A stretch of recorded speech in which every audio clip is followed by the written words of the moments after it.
Hello दोस्तों, स्वागत है आपका मेरे यूट्यूब चैनल परीक्षा प्लान में। तो कैसे हैं आप लोग? आई होप अच्छे होंगे। और जैसा कि आप लोगों को पता है कि सीडीपी के पेपर सेकंड के प्रीवियस ईयर के क्वेश्चन मैं सॉल्व करवा रही हूं। तो ये पेपर है मई 2016 वाला। जिस क्रम में पेपर हुए हैं उसी क्रम में मैं पेपर को सॉल्व करवा रही हूँ।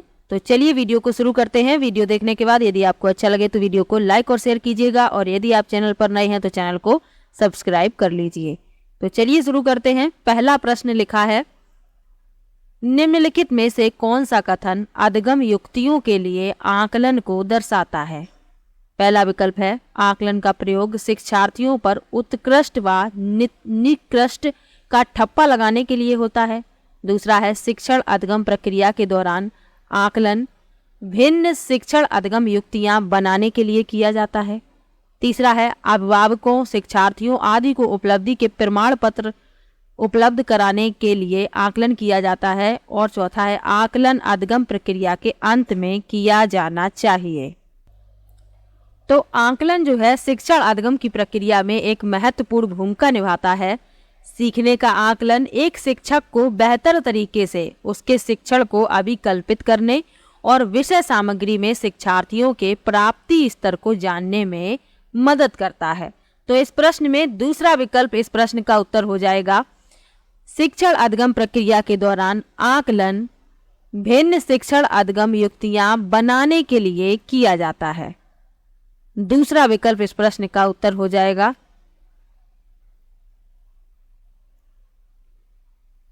अगला प्रश्न देखते हैं। एक माध्यमिक विद्यालय की कक्षा में पहली बार विद्यालय जाने वाली पीढ़ी के कुछ शिक्षार्थी हैं। वहां शिक्षक को चाहिए। पहला विकल्प है, अभिभावकों को बुलाकर कहें कि यदि वे अपने बच्चों को पढ़ाना चाहते हैं तो उन्हें ट्यूशन लगवाएं। दूसरा है, अभिभावकों को बुलाकर एक लंबा भाषण दें कि वे किस प्रकार अपने इन बच्चों पर धन व्यर्थ कर रहे हैं। तीसरा है, बच्चों को समझने के लिए उनसे बात करें तथा कक्षा को उनके अधगम के लिए प्रेरक बनाएं। और चौथा विकल्प है, संवेदनशीलता से बच्चों को बताएं कि उनमें शिक्षा ग्रहण करने की क्षमता नहीं है तथा उन्हें अब अपने माता पिता के कार्यों में मदद करनी चाहिए। तो आप लोग विकल्प पढ़कर ही उत्तर जान गए होंगे कि कौन सा इस प्रश्न का उत्तर होगा। अभिभावकों को बुलाकर बच्चों को ट्यूशन पढ़वाने के लिए कहें। तो यदि उन्हें ट्यूशन पढ़वाना है तो वे विद्यालय क्यों भेजेंगे? ट्यूशन ही पढ़ाएंगे बच्चों को। तो पहला गलत हो गया। अभिभावकों को बुलाकर एक लंबा भाषण दें कि किस प्रकार अपने बच्चों पर वे धन व्यर्थ कर रहे हैं। तो ये भी गलत है। चौथा भी इसमें लिखा हुआ है कि उनके माता पिता के कार्यों में बच्चे मदद करें क्योंकि उनमें शिक्षा ग्रहण करने की क्षमता नहीं है। तो ये भी गलत है।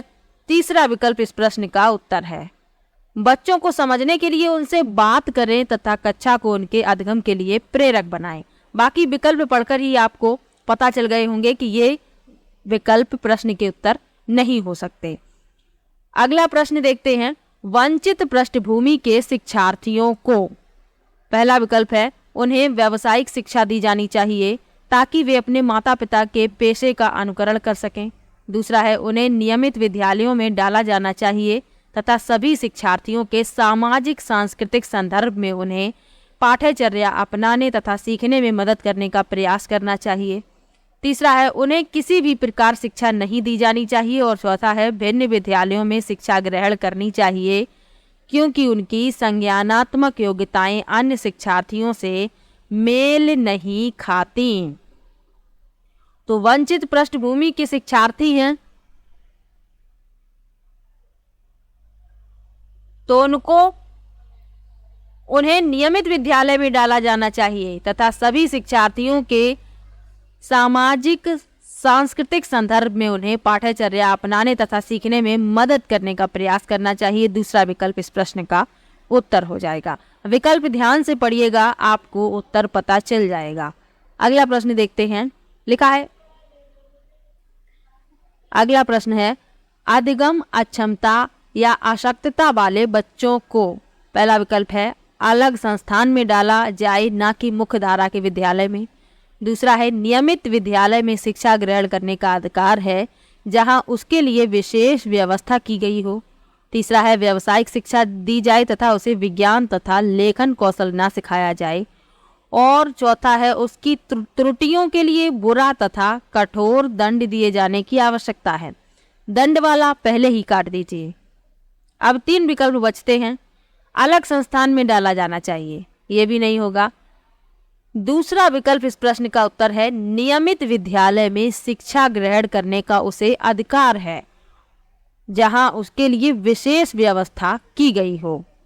दूसरा विकल्प इस प्रश्न का उत्तर हो जाएगा। अधगम अक्षमता वाले बच्चे, जैसे कि कोई बच्चा जो है डिसलेक्सिया से पीड़ित है, यानी पठन विकार है, पढ़ नहीं पाता है, डिस्ग्राफिया, डिस्कैलकुलिया, इस तरीके की अधगम अक्षमताओं से यदि बच्चा पीड़ित है तो उसे नियमित विद्यालय में शिक्षा ग्रहण करने का अधिकार है, लेकिन उसके लिए विशेष व्यवस्था की गई हो। दूसरा विकल्प इस प्रश्न का उत्तर हो जाएगा। अगला प्रश्न है प्रतिभाशाली और सृजनात्मक बच्चे। पहला विकल्प है उनकी पूर्ण संभावनाओं के योग्य बनाने के लिए विशेष ध्यान दिए जाने की आवश्यकता रखते हैं। दूसरा है व्यवहार करने में बहुत दुस्साध्य होते हैं और शिक्षक को उनके साथ बहुत कठोर रहना चाहिए। तीसरा है विकास के सभी क्षेत्रों जैसे संज्ञानात्मक, सामाजिक, संवेगात्मक, शारीरिक में प्रतिभाशाली होते हैं।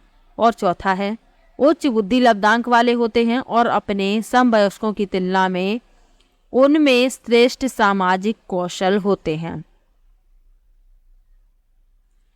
तो प्रतिभाशाली और सृजनात्मक बच्चे उनकी पूर्ण संभावनाओं के योग्य बनाने के लिए विशेष ध्यान दिए जाने की आवश्यकता होती है।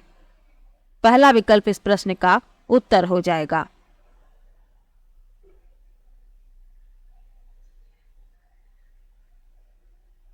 अगला प्रश्न है एक प्रगतिशील व्यवस्था में विशेष आवश्यकता वाले बच्चों को, पहला विकल्प है अन्य बच्चों से पृथक किया जाता है तथा केवल भोजन के समय मिलने दिया जाता है। दूसरा है केवल व्यावसायिक प्रशिक्षण दिया जाता है। तीसरा है उन्हें एक शर्त पर दूसरे बच्चों में घुलने मिलने की आज्ञा होती है कि वे सब व्यवहार संतुलित रखेंगे। और चौथा है अन्य बच्चों के साथ पढ़ाया जाता है तथा उनकी आवश्यकताओं हेतु विशेष व्यवस्था की जाती है। तो प्रगतिशील शिक्षा की अवधारणा जॉन डीवी ने दी, ये आपको याद रखना है। प्रगतिशील शिक्षा जो है इस बात का समर्थन करती है कि शिक्षार्थियों को उनकी पसंद और रुचि के अनुसार सीखने की स्वतंत्रता दी जानी चाहिए। अब विशेष आवश्यकता वाले बच्चों के लिए बताना है तो अन्य बच्चों से पृथक किया जाना चाहिए। ऐसा तो नहीं किया जाता क्योंकि इससे बच्चों में हीन भावना उत्पन्न होगी। उन्हें एक शर्त पर दूसरे बच्चों से घुलने मिलने की आज्ञा होती है कि वे सब और व्यवहार संतुलित रखेंगे, ये भी गलत है। चौथा विकल्प इस प्रश्न का उत्तर है अन्य बच्चों के साथ उन्हें पढ़ाया जाए और उनकी आवश्यकता हेतु विशेष व्यवस्था की जाती है। चौथा विकल्प इस प्रश्न का उत्तर हो जाएगा क्योंकि प्रगतिशील शिक्षा के बारे में पूछा गया है और विशेष आवश्यकता वाले बच्चों के लिए, तो चौथा विकल्प इस प्रश्न का उत्तर है। अगला प्रश्न देखते हैं। लिखा है शिक्षार्थी केंद्रित शिक्षण का अर्थ है। पहला विकल्प है शिक्षार्थी निष्क्रिय ग्रहणकर्ता माने जाते हैं और शिक्षक के पास सही ज्ञान है। दूसरा है शिक्षार्थी सीखने में धीमे हैं और शिक्षक पाठ्यक्रम पूर्ण करने पर दबाव देता है। तीसरा है शिक्षार्थियों को ज्ञान को सृजित करने का अवसर दिया जाता है और शिक्षक सीखने की प्रक्रिया में पथ प्रदर्शन करता है। और चौथा है शिक्षार्थी कुछ नहीं जानते और शिक्षण का अर्थ है तथ्यों को उनके पास तक पहुंचाना। शिक्षार्थी केंद्रित शिक्षण का अर्थ पूछा गया है, बाल केंद्रित शिक्षा का अर्थ पूछा गया है। तो आप लोग विकल्प पढ़कर ही उत्तर पता कर लेंगे। पहला गलत हो गया क्योंकि इसमें लिखा है शिक्षार्थी निष्क्रिय ग्रहणकर्ता माने जाते हैं, ऐसा तो नहीं है। पहला विकल्प इस प्रश्न का उत्तर नहीं हो सकता। दूसरा भी गलत लिखा हुआ है, शिक्षार्थी कुछ नहीं जानते, ये भी गलत है क्योंकि शिक्षार्थी अपने घर परिवार के साथ सीख कर आते हैं, बिल्कुल ही अनजान नहीं होते हैं जब वो विद्यालय आते हैं। तो तीसरा विकल्प इस प्रश्न का उत्तर हो गया शिक्षार्थी को ज्ञान सृजित करने का अवसर दिया जाता है और शिक्षक सीखने की प्रक्रिया में पथ प्रदर्शन करता है। यानी शिक्षक की जो भूमिका है वह सुगमकर्ता की है, पथ प्रदर्शक की है। तो तीसरा विकल्प इस प्रश्न का उत्तर हो जाएगा। अगला प्रश्न देखते हैं। अधगम को कैसे सुगम बनाया जा सकता है। पहला विकल्प है दंड के द्वारा बच्चों को कठोर कार्य के लिए ढकेल कर। दूसरा है बच्चे को बहुत अधिक व्यायाम तथा अभ्यास के लिए कहकर। तीसरा है बच्चे पर लंबे समय तक अध्ययन के लिए दबाव डालकर। और चौथा है बच्चा जिन्हें पहले से ही जानता है उनसे कुछ नए तत्वों को जोड़कर। तो दंड वाला तो आप पहले ही काट दीजिएगा। बच्चे को बहुत अधिक व्यायाम तथा अभ्यास के लिए क्या कर, बच्चे हैं, यदि उनको बहुत अधिक व्यायाम और अभ्यास कराया जाएगा तो बच्चे शारीरिक रूप से बीमार हो सकते हैं। तो दूसरा भी गलत हो गया, बच्चे पर लंबे समय पर अध्ययन के लिए दबाव डालकर। किसी को दबाव डालकर पढ़ाया नहीं जा सकता, ना ही उसको कुछ सिखाया जा सकता है जब तक वो खुद सीखने के लिए तैयार ना हो। तो तीसरा भी गलत हो गया। चौथा विकल्प इस प्रश्न का उत्तर है बच्चा जिन्हें पहले से ही जानता है उनसे कुछ नए तत्वों को जोड़कर। चौथा विकल्प इस प्रश्न का उत्तर हो जाएगा। अगला प्रश्न है पियाजे और वाइगोत्स्की के अनुसार एक रचनावादी कक्षा में शिक्षक। पहला विकल्प है विविध विषयों पर लंबे व्याख्यान देता है। दूसरा है शिक्षार्थियों को पूछने और समस्या समाधान के अवसर प्रदान करता है। तीसरा है पीछे की सीट पर बैठ जाता है और शिक्षार्थियों का प्रेक्षण करता है। और चौथा है पाठ्य पुस्तक के सभी प्रश्नों के उत्तर लिखा देता है। तो पियाजे और वाइगोत्स्की के अनुसार एक रचनावादी कक्षा में शिक्षक जो है शिक्षार्थियों को पूछने और समस्या समाधान के अवसर प्रदान करता है। दूसरा विकल्प इस प्रश्न का उत्तर हो जाएगा। क्योंकि रचनात्मक शिक्षण में स्वयं शिक्षार्थियों द्वारा ज्ञान के निर्माण के लिए सीखने को बढ़ावा दिया जाता है, तो दूसरा विकल्प इस प्रश्न का उत्तर हो जाएगा। अगला प्रश्न है पियाजे के द्वारा प्रस्तुत संज्ञानात्मक विकास के सिद्धांत के अनुसार अध्यापक को कक्षा में मामूली सी भूमिका निभानी होती है। पहला विकल्प है हाँ, क्योंकि पियाजे द्वारा सुझाए गए विकास के मार्ग पर चलते हुए बच्चा स्वयं ही संज्ञानात्मक रूप से विकसित होगा। दूसरा है नहीं, क्योंकि शिक्षक बच्चों की सक्रिय खोजों में सहायता करता है और सुविधा प्रदान करता है। तीसरा है नहीं, क्योंकि शिक्षक को प्रशासकीय कर्तव्य भी पूरे करने होते हैं। और चौथा है हाँ, क्योंकि बच्चा दुनिया के बारे में अपने ही विचारों की संरचना करता है। तो पूछा गया है कि पियाजे के द्वारा प्रस्तुत संज्ञानात्मक विकास के सिद्धांत के अनुसार अध्यापक को कक्षा में मामूली सी भूमिका निभानी होती है, तो ये सही है या गलत, ये पूछा गया है। तो दूसरा विकल्प इस प्रश्न का उत्तर है क्योंकि शिक्षक की भूमिका मामूली सी नहीं होती। शिक्षक बच्चों की सक्रिय खोजों में सहायता करता है और सुविधा प्रदान करता है, क्योंकि बाल केंद्रित शिक्षा में शिक्षक को सुविधा प्रदाता सुगम करता माना गया है। तो दूसरा विकल्प इस प्रश्न का उत्तर हो जाएगा। अगला प्रश्न है निम्नलिखित में से कौन सी पद्धति निरंतर तथा सतत मूल्यांकन की सफलता के लिए सर्वाधिक प्रभावी है। पहला है आकलन सत्र के प्रारंभ में और अंत में करना है। दूसरा है विभिन्न पद्धतियों के प्रयोग द्वारा बच्चे का आकलन एक समयावधि के भीतर करना है। तीसरा है समय समय पर बच्चों की लिखित परीक्षा लेनी है। और चौथा है परीक्षा में केवल बहुविकल्पी प्रश्न देना। तो पूछा गया है कि कौन सी पद्धति निरंतर तथा सतत मूल्यांकन की सफलता के लिए सर्वाधिक प्रभावी है। तो विभिन्न पद्धतियों के प्रयोग द्वारा बच्चे का आकलन एक समयावधि के भीतर करना। दूसरा विकल्प इस प्रश्न का उत्तर हो जाएगा। सतत और व्यापक मूल्यांकन एक स्कूल आधारित मूल्यांकन को संदर्भित करता है जो एक बच्चे के विकास से संबंधित स्कूली गतिविधियों के सभी पहलुओं को शामिल करता है। तो दूसरा विकल्प इस प्रश्न का उत्तर हो जाएगा। अगला प्रश्न है यह महत्वपूर्ण है कि बच्चों के कार्य की आलोचना के बजाय प्रशंसा की जाए। यह कथन सही है क्योंकि कोई भी अभिभावक शिक्षक से यह शिकायत नहीं कर सकेगा कि उसने उनकी बच्ची को डांटा। दूसरा है गलत है क्योंकि प्रशंसा से बच्चे बिगड़ जाते हैं। तीसरा है गलत है क्योंकि बच्चे वयस्कों द्वारा आलोचना करने से ही अपने कार्य को बेहतर करते हैं।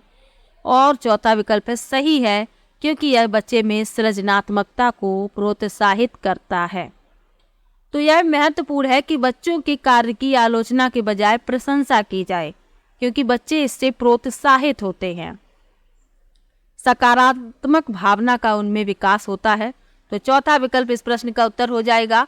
सही है क्योंकि यह बच्चे में सृजनात्मकता को प्रोत्साहित करता है। अगला प्रश्न है, माध्यमिक विद्यालय के विज्ञान शिक्षक के रूप में आपकी सर्वाधिक चुनी हुई विधि क्या होगी? पहला विकल्प है पाठ्य पुस्तक के प्रश्नों के उत्तर लिखवाना। दूसरा है प्रतिभाशाली शिक्षार्थियों से पाठ्य पुस्तक के प्रश्नों के उत्तर लिखने को कहना और उन्हें कक्षा में लिखा देना। तीसरा है प्रयोगों का संचालन करना और योजना कार्य करना। और चौथा विकल्प है बच्चों से पाठ जोर से पढ़वाना। तो इसमें पूछा गया है कि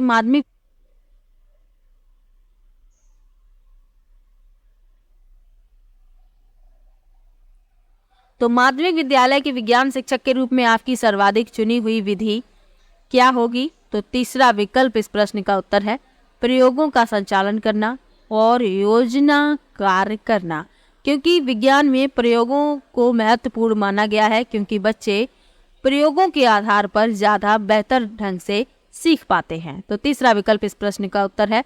अगला प्रश्न है, एक शिक्षक पाता है कि प्रत्येक कार्य के लिए स्टार देने पर भी शिक्षार्थी अधिगम के लिए प्रेरित नहीं हो रहे, इसका कारण हो सकता है। पहला विकल्प है शिक्षक विभिन्न रंगों के स्टार नहीं दे रहा है। दूसरा है शिक्षक उपयुक्त स्टार नहीं दे रहा है। तीसरा है शिक्षार्थी अधिगम में असमर्थ है। और चौथा है लंबी अवधि के अधिगम तथा रुचि को केवल पुरस्कार सुनिश्चित नहीं कर सकते हैं। तो शिक्षक क्या पाता है कि प्रत्येक कार्य के लिए स्टार दिया जा रहा है, फिर भी शिक्षार्थी अधिगम के लिए यानी सीखने के लिए प्रेरित नहीं हो रहे हैं। तो इसका कारण क्या है? तो लंबी अवधि के अधिगम तथा रुचि को केवल पुरस्कार सुनिश्चित नहीं कर सकता है, उसके लिए आत्म प्रेरणा जरूरी है। चौथा विकल्प इस प्रश्न का उत्तर हो जाएगा। अगला प्रश्न है, सामाजिक सांस्कृतिक संदर्भ अधिगम में क्या भूमिका निभाते हैं? पहला विकल्प है असार्थक भूमिका। दूसरा है अधिगम से संबंधित नहीं। तीसरा है अधिगम में अति महत्वपूर्ण भूमिका निभाते हैं। और चौथा है कोई नहीं। तो सामाजिक सांस्कृतिक संदर्भ अधिगम में अति महत्वपूर्ण भूमिका निभाते हैं। तीसरा विकल्प इस प्रश्न का उत्तर हो जाएगा। अगला प्रश्न देखते हैं, बच्चा क्या सीखता है, कितना सीखता है और उस सीखे हुए को वह विभिन्न स्थितियों में लागू करने में कितना सक्षम है, यह निर्भर करता है। पहला विकल्प है शिक्षक द्वारा स्मरण और प्रत्यास्मरण के लिए दिए गए अवसरों पर। दूसरा है उसके माता पिता की बुद्धि और उसके द्वारा उस पर किए गए व्यय पर। तीसरा है विद्यालय के द्वारा दिए जाने वाले पुरस्कार और दंड की उपयुक्तता। और चौथा है विषयों और लोगों के प्रेक्षण और उनसे परस्पर क्रिया के अवसरों पर। तो बच्चा क्या सीखता है, कितना सीखता है और उस सीखे हुए को वह विभिन्न परिस्थितियों में लागू करने में कितना सक्षम है, यह निर्भर करता है विषयों और लोगों के प्रेक्षण और उनसे परस्पर क्रिया के अवसरों पर। चौथा विकल्प इस प्रश्न का उत्तर हो जाएगा। अगला प्रश्न है, गतिकी विकास या प्रेरक विकास का समीप दूराभिमुख सिद्धांत का आशय है। पहला विकल्प है विकास पैर से सिर की ओर अभिमुख होता है। दूसरा है यह बचपन में जैविकी परिवर्तनों की एक श्रृंखला है। तीसरा है विकास जीव के केंद्र से परिधि की ओर अग्रसर होता है। और चौथा है विकास सिर से पैर की ओर अभिमुख होता है। तो इसमें पूछा गया है समीप दूराभिमुख सिद्धांत का आशय। तो तीसरा विकल्प इस प्रश्न का उत्तर हो जाएगा विकास जीव के केंद्र से परिधि की ओर अग्रसर होता है। अगला प्रश्न है, निम्नलिखित में से कौन सा कथन सही है? पहला विकल्प है सभी बच्चों के लिए बचपन प्रसन्नता की अवस्था होती है। दूसरा है बच्चे विचार करने में बड़ों जैसे ही होते हैं। तीसरा है बच्चे शैतान जीव हैं जिन्हें उनके निकटस्थ प्रौढ़ों को वश में करना होता है। और चौथा है भिन्न सामाजिक और सांस्कृतिक संदर्भों के बच्चे बचपन का अनुभव भी भिन्न रूप में करते हैं।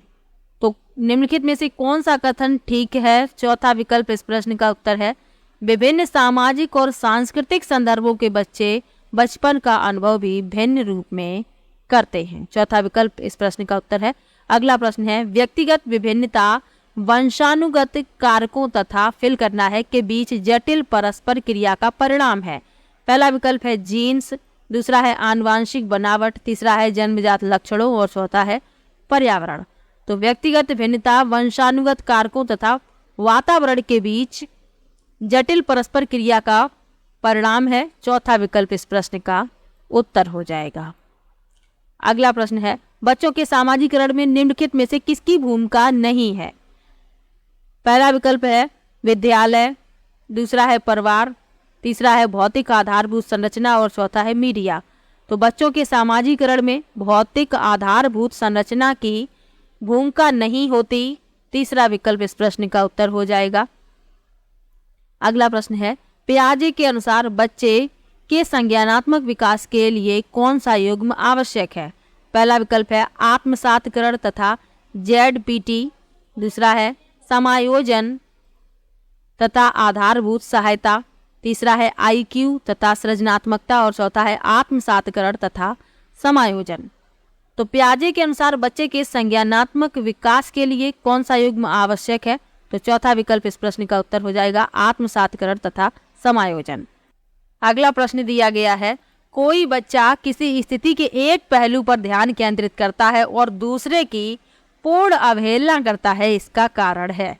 पहला विकल्प है आत्म केंद्रित व्यवहार, दूसरा है अनुकरण की अक्षमता, तीसरा है प्रतीकात्मक विचार पर फोकस और चौथा है एकाग्रता।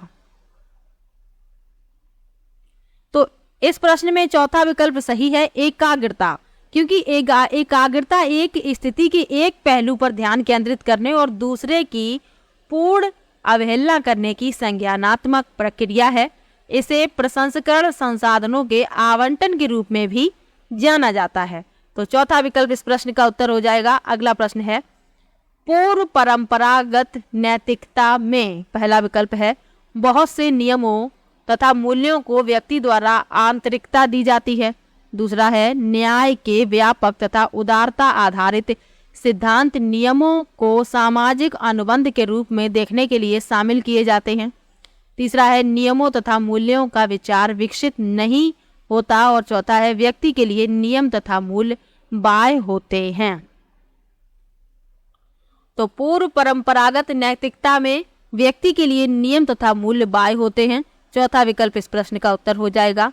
लॉरेंस कोहलबर्ग ने नैतिक विकास के सिद्धांत का प्रतिपादन किया और इन्होंने अपने सिद्धांत में 3 स्तर और प्रत्येक स्तर में 2 चरण बताए, तो ये आपको याद रखना है। अगला प्रश्न है, फिल करना है यहाँ पर, विश्वास करते हैं कि संज्ञानात्मक विकास बच्चे के सामाजिक सांस्कृतिक संदर्भ में उसकी सामाजिक अंतःक्रिया से विकसित होता है। पहला विकल्प है फ्राइड, दूसरा है वाइगोत्स्की, तीसरा विकल्प है एरिक्सन और चौथा विकल्प है पियाजे।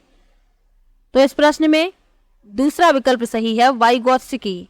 तो वाइगोत्स्की विश्वास करते हैं कि संज्ञानात्मक विकास बच्चे के सांस्कृतिक सामाजिक संदर्भ में उसकी सामाजिक अंतःक्रिया से विकसित होता है। अगला प्रश्न है, किस सिद्धांतवादी के अनुसार संज्ञानात्मक योग्यता के विकास में भाषा महत्वपूर्ण भूमिका निभाती है? पहला विकल्प है पियाजे, दूसरा विकल्प है बंडूरा, तीसरा विकल्प है पावलोव और चौथा विकल्प है वाइगोत्स्की। तो इस प्रश्न में भी चौथा विकल्प है वाइगोत्स्की। वाइगोत्स्की एक रूसी मनोवैज्ञानिक और सामाजिक रचनाकार थे और उन्होंने सामाजिक सांस्कृतिक सिद्धांत का प्रतिपादन किया था, यह आपको याद रखना है। और उन्होंने बताया था कि संज्ञानात्मक योग्यता के विकास में भाषा महत्वपूर्ण भूमिका निभाती है। अगला प्रश्न है, शिक्षक विश्वास करता है कि प्रत्येक बच्चा अद्वितीय तथा विशेष होता है, इसलिए वह उन्हें उनकी अपनी शिक्षा तथा विकास में सक्रिय रूप से सम्मिलित करता है, वह अपनाता है। पहला विकल्प है बाल केंद्रस्थ शिक्षा, दूसरा है विधि केंद्रस्थ शिक्षा, तीसरा है शिक्षक केंद्रस्थ शिक्षा और चौथा है विद्यालय केंद्रस्थ शिक्षा। तो प्रश्न में लिखा है कि वह बच्चों को उनकी अपनी शिक्षा तथा विकास में सक्रिय रूप से सम्मिलित करता है, तो वह अपना रहा है बाल केंद्रित शिक्षा को। पहला विकल्प इस प्रश्न का उत्तर हो जाएगा। अगला प्रश्न है, निम्नलिखित में से कौन सा कथन बुद्धि की सर्वोत्तम व्याख्या करता है? पहला विकल्प है बुद्धि अनआयामी अवधारणा है, दूसरा है बुद्धि केवल आनुवांशिकता से प्रभावित होती है, तीसरा है बुद्धि केवल वातावरण से प्रभावित होती है और चौथा है बुद्धि एक बहुआयामी अवधारणा है। तो इस प्रश्न में चौथा विकल्प सही है। बुद्धि एक बहुआयामी अवधारणा है। बहुबुद्धि के सिद्धांत का प्रतिपादन हार्वर्ड गार्डनर ने किया। ये अमेरिकी मनोविज्ञानी थे, ये भी आपको याद रखना है। अगला प्रश्न है, भाषा विचार पहला विकल्प है से पूर्णतः स्वतंत्र हैं, दूसरा है कि समानार्थक हैं, तीसरा है को प्रभावित करती है और चौथा है से जोड़ी जा सकती है। तो भाषा विचार को प्रभावित करती है, तीसरा विकल्प इस प्रश्न का उत्तर हो जाएगा।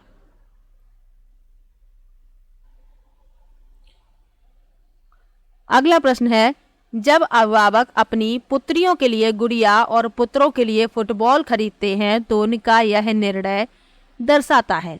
पहला विकल्प है लैंगिक समरूपता, दूसरा है लैंगिक संवेदनहीनता, तीसरा है लैंगिक सख्तता और चौथा है लैंगिक रूढ़िबद्ध धारणा। तो अभिभावक यदि लड़कियों के लिए गुड़िया और लड़कों के लिए फुटबॉल खरीद रहे हैं तो वह दर्शा रहे हैं लैंगिक रूढ़िबद्ध धारणा। चौथा विकल्प इस प्रश्न का उत्तर हो जाएगा। अगला प्रश्न है, कक्षा में शिक्षण अधिगम को पहला विकल्प है मानकीकृत कर देना चाहिए क्योंकि इसके बाद ही आकलन उद्देश्यपूर्ण तथा वैध हो सकता है। दूसरा है विशिष्ट कर देना चाहिए क्योंकि सीखने वाले में व्यक्तिगत भिन्नताएं होती हैं। तीसरा है विशिष्ट कर देना चाहिए क्योंकि सीखने वाले समांगी समूह हैं और चौथा है मानकीकृत कर देना चाहिए क्योंकि सभी सीखने वालों के लिए अधिगम एक रूप होना चाहिए। तो कक्षा में शिक्षण अधिगम को विशिष्ट कर देना चाहिए क्योंकि सीखने वाले में व्यक्तिगत विभिन्नताएं होती हैं। दूसरा विकल्प इस प्रश्न का उत्तर हो जाएगा। तो ये पेपर था मई 2016 वाला। किसी भी प्रश्न में आपको डाउट हो आप कमेंट बॉक्स में जरूर लिखिएगा। मिलते हैं नेक्स्ट वीडियो में, तब तक के लिए बाय बाय।